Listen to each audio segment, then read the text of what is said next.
This is a Star Wars Action News Hypercast. Hey everybody, Andrew here again, and this is the second of my COVID-19 isolation hot toys unboxing videos.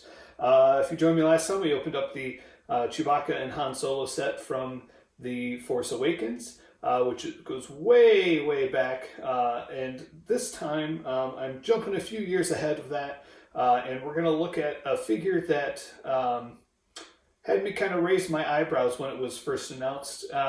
It's a deluxe version of the Imperial Stormtrooper. Now, this one came out, it was announced at the end of 2018, and it was kind of in line with some of the Return of the Jedi figures that they were releasing. The Luke Skywalker from Return of the Jedi, Princess Leia, Return of the Jedi. So this is kind of to go along with those. Even though it is labeled specifically as Star Wars, SW for Star Wars, instead of Return of the Jedi, but that's kind of what they were going for. They touted this as being a more flexible Stormtrooper, better articulation than what the originals had, so we're going to we're going to get it out and we're going to put that to the test and see what we think. Again, this is the Deluxe Edition Stormtrooper. It does come with some additional accessories as well, which we'll see here shortly. But overall, just to look at it, you may not be able to tell if it is the same as the originals that came out when the line was first announced. So there's the box art. You see this is where they started doing the strips on the bottom of the packaging. Other than that, it's pretty standard.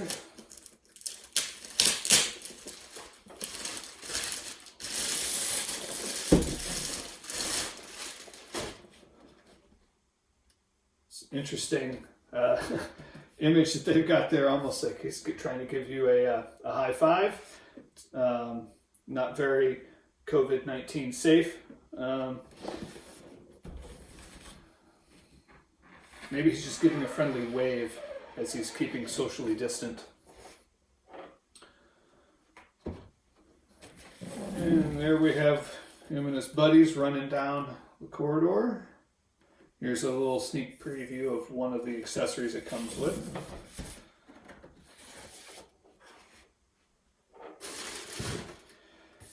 And there he is in the packaging. Pretty standard. This is a taller box than the other ones, mainly because of what it comes with, not because the figure itself is taller than the other ones. So let's get into it.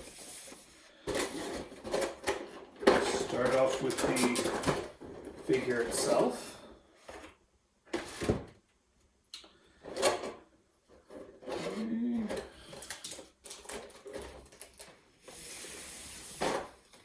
Fairly standard looking. Nothing really stands out right off the bat. Other than I do notice that the lenses of his helmet are more green than the originals. The originals were definitely black. I've got some down here. I'll have to pull those out as we go through this, and we can kind of do a comparison. But I'm pretty sure that those were black, and these are definitely more green than the previous version. Lots of bits of plastic protecting all the shiny armor. It is mostly white. However, there is definitely some wash on, especially the legs and the belt here.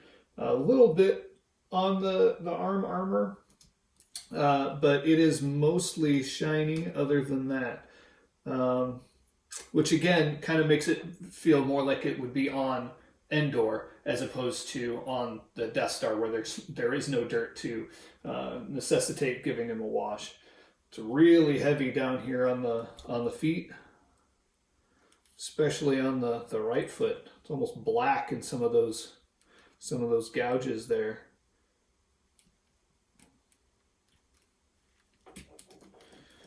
So overall, he looks good. He looks like a stormtrooper should. Let's take a look at some of that articulation they were talking about. Yeah, the typical problem with stormtroopers is their armor is very restricting. So you'll notice here that the arms can't go up very high because of those shoulders. So that's nothing that's really new there. Can raise his arms up pretty high though. That's pretty good. And back, pretty good. The elbow articulation has always been really good on these, which is necessary so they can hold their blasters, obviously. Really good torso movement. Again, restricted by the armor, which is to be expected, right? When you've got your entire body encased in plastoid, it would be hard to move. But he can twist pretty good there at the waist. It's nice. Head is, oh, well, the head is definitely different. Before it was basically just a ball joint that could just have the head go back and forth and rotate. This one you can actually do a bit of a forward motion with his head, which is going to really allow for a lot more movement. Again, this is the same problem that we had with the original Stormtroopers, so you can't really turn too far to the sides because the bottom of the helmet is going to rub up against the shoulder, which can be an issue if you're trying to get more of a side pose. Oddly, he can turn more to the right than he can to the left. Maybe some chiropractic work would help with that. Let's check out his legs. Again, they advertise this as improved articulation, so that's kind of what I'm checking out first here. His hips are pretty good. Again, encased in plastic, you're not going to be able to really get like a good sitting pose or even a kneeling pose. That's a very common issue with their Stormtrooper figures, and that's not necessarily a knock against the figures themselves. It's more a knock against the design of the Stormtrooper armor. Again, how often do you see Stormtroopers sitting down in the movies? Though he can get up pretty high. He might be able to do a semi-decent kneeling pose. You can figure out what to do with his foot. If you had a structure in here like a base or two stacked up, that would work, and then you could have a shot to the side. So yeah, I would say it's definitely improved. It's not a giant leap. We can get one of my other Stormtroopers, the original ones, out here in a second, and we can really do a comparison. But let's move on to some of the accessories that he comes with. We've got a couple of fists, a couple of trigger fingers, so he can shoot either right-handed or left-handed, as you'll see a lot of the troopers do in the original movie, since that's where the shells would shoot out, so they didn't hit him in the torso. And then, of course, you've got the friendly hand wave, or I guess it's the halt, but I prefer the friendly Stormtrooper hand wave. So pretty standard there. Of course, he's got his grenade canister. Seems like it's got a lot more gray on it than the original one did. And that's gonna attach ever so delicately to the back of his belt. I know these tend to fly off pretty easily when you're posing them, so I usually put those on last. And then, of course, you have the blaster. Not a whole lot of excitement here. Looks like it does do the unfolding. So you can do that like you could with the original. I think the sculpt might be a little different though. I think the original is a little bit more blocky, as far as more chunky, I guess. We'll have to compare those two if we have time. All right, and really that's it as far as the figure goes with accessories.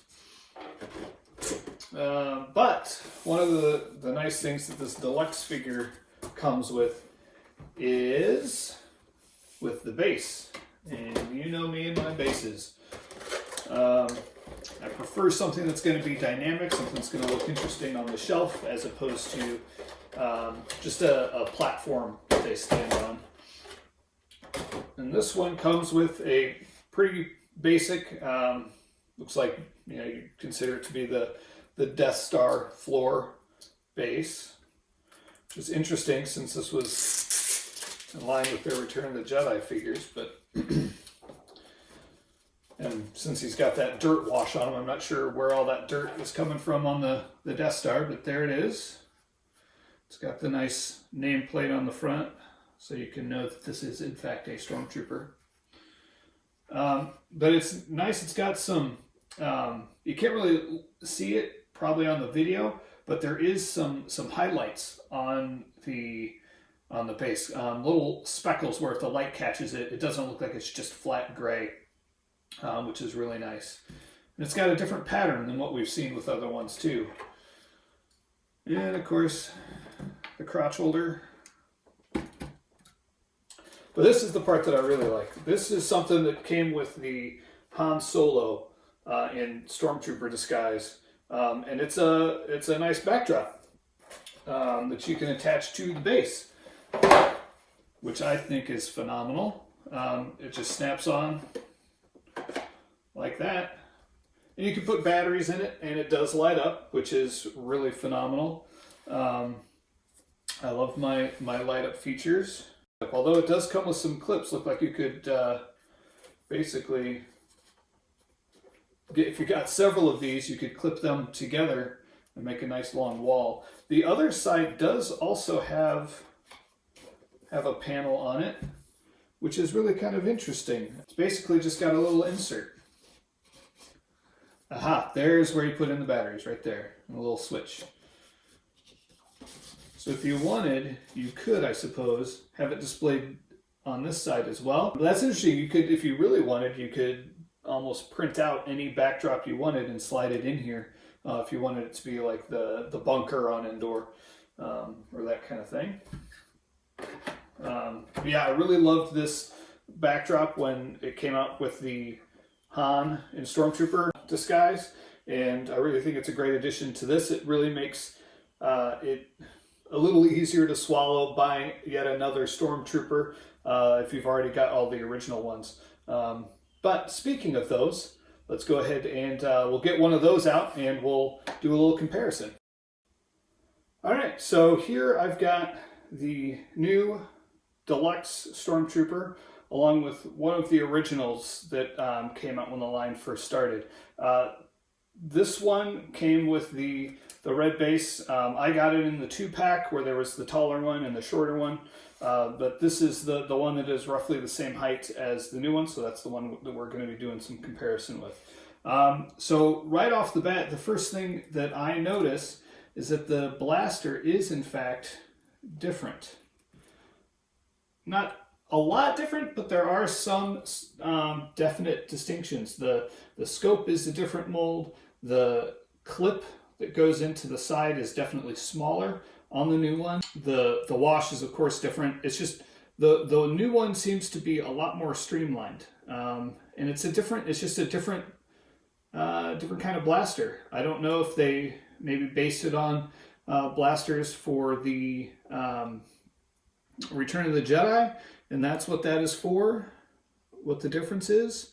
But there are definitely some very distinct deviations between the original and this new one. All right, so let's look at the figures themselves.